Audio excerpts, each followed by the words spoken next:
Bilirsiniz, cidanı çuvalda gizletmek mümkün olmadığı kimi, bu dünyadan eyni zamanda Sputnik görüntülerinden gizli bir hadisə deyil ki, siz bunu yalan kimi uzun müddətli beynəlxalq ictimaiyyəyə sırıyasınız.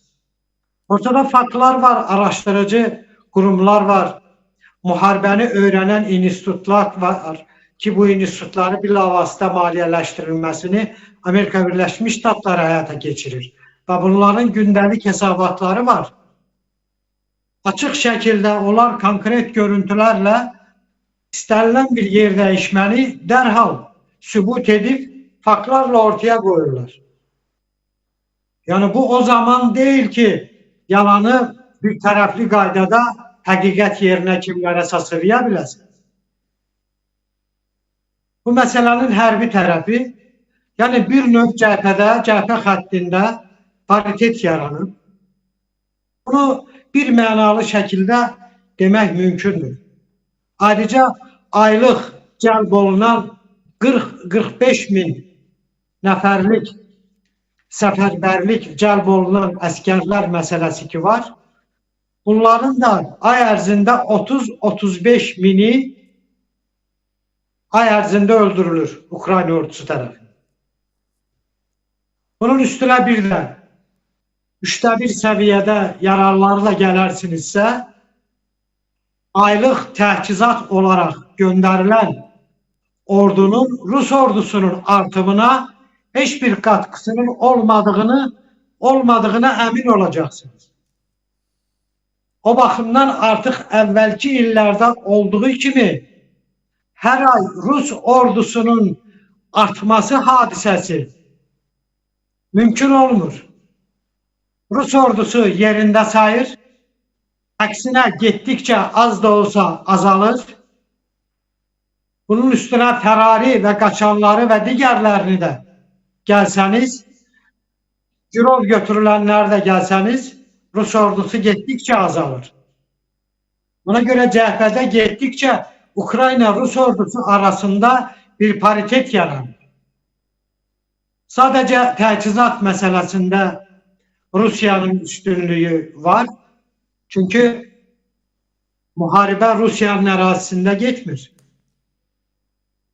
Eyni zamanda Rusya'nın istehsal müəssisələri, xüsusilə də bir çox mülki istehsal müəssisələri hərbiləşdirildiyi üçün hərbi sənaye kompleks müəssisələrinə yardım edirlər.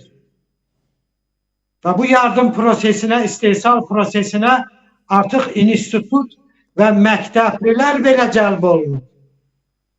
Bugün hər kəs Ukraynanı vuracaq dronların yığılması prosesində iştirak edir, cəlb olunur. Ona göre imkanlar farklıdır. Ancak bu həmişə belə olacaq anlamına gelmir.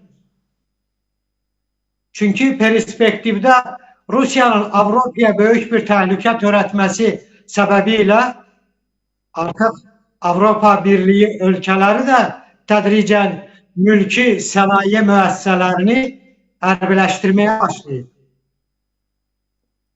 Bir tarafta Almanya hərbi sanayi kompleksini inkişaf ettirir.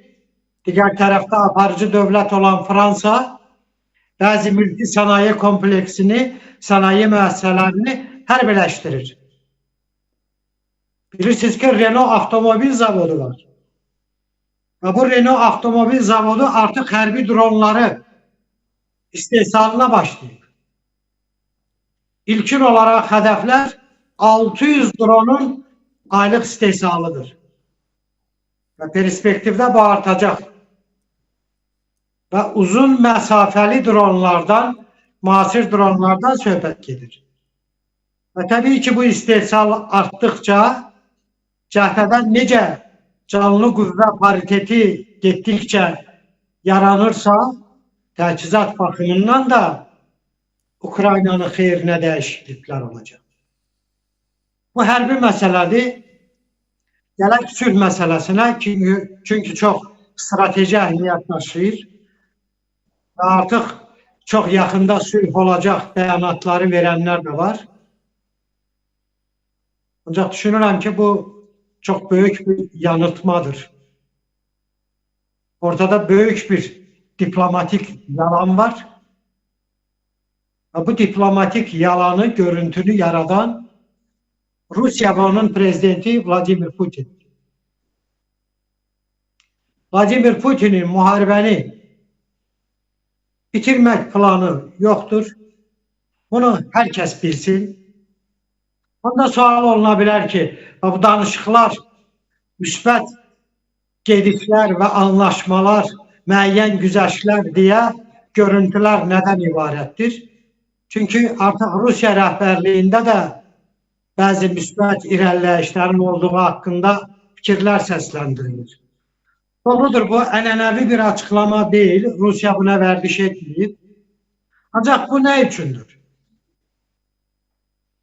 Bu sadəcə Rusiya dövlətinin konstruktiv mövqe nümayişi, danışıqlara açıq olduğunu və sülhə hazır olduğu görüntüsünü yaratmaqdan ötürüdür. Bunu niyə edir?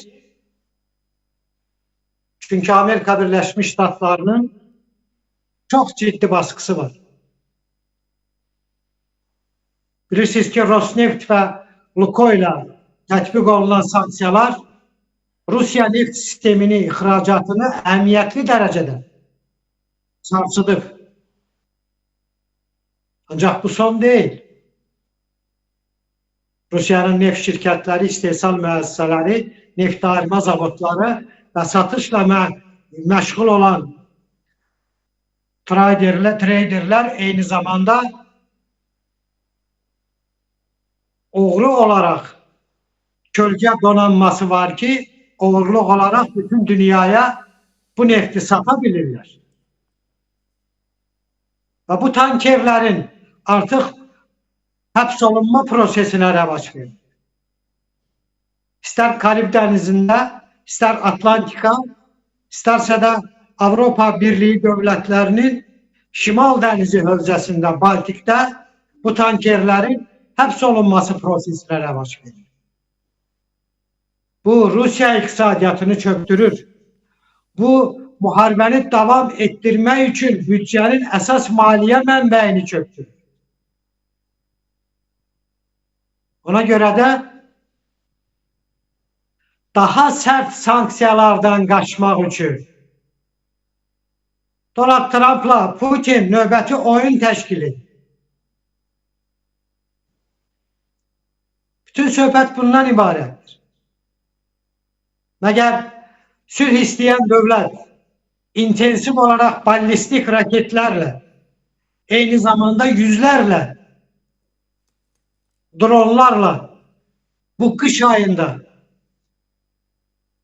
paytaxt Kiyevin ve diğer büyük şehirlerin yaşayış meskenleri, enerji infrastrukturları vururlar mı? Bunu niye edirlər? Bunun açıq səbəbi ondan ibarətdir ki, Rusya Ukraynaya karşı hatta danışıqlar masası etrafında tükendirici əməliyyatlar aparır.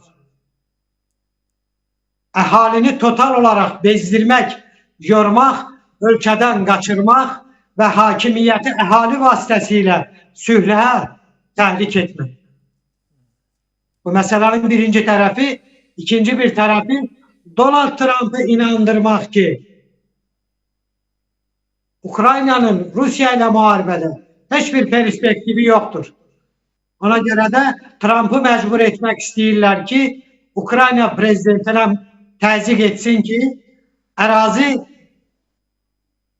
güzəştlərini qəbul etsin. Yani Donbas'ı ala bilmədiyi Donbas'ı bir güllə atmadan Rusya təhvil versin. Ona göre növbəti oyun qurulub, müəyyən irəliləyişlər var deyilir. İnanın ki, nəticə etibariyle növbəti bir bəhanə və oyunla bu proses yeniden pozulacaq. O zamana kimi danışıqlar görüntüsü, Rusiyanın sülhpərvər görüntüsü yaradılacaq. Bilirsiniz ki, Avrupa Birliği Rusya ve onun rəhbərliyinə karşı bir hərbi tribunal meselesi koyup ve artık bu karar verilip ve bu hərbi tribunalın bilavasitə mövcud olması için 10 milyon avro bütçeden vesayet ayırır. Bu o demektir ki Ukrayna'ya karşı cinayetler cezasız kalmayacak. Buna göre de bir de beynəlxalq ictimai birliğin gözünü yanıltmak için bu tür sülh danışıqlarına hem de ihtiyaç var. Buna göre Ebu Dabi'de olanlara heç de ilkin görüntülere göre uzun müddetli kararlar, uzağa giden kararlar vermeyin. Uzağa giden neticeler çıkartmayın. İnanmayın. Ortada büyük bir diplomatik yalan var. Sülh isteyen taraf bugün total olarak Ukrayna ahalisini soyuqdan məhv etməz.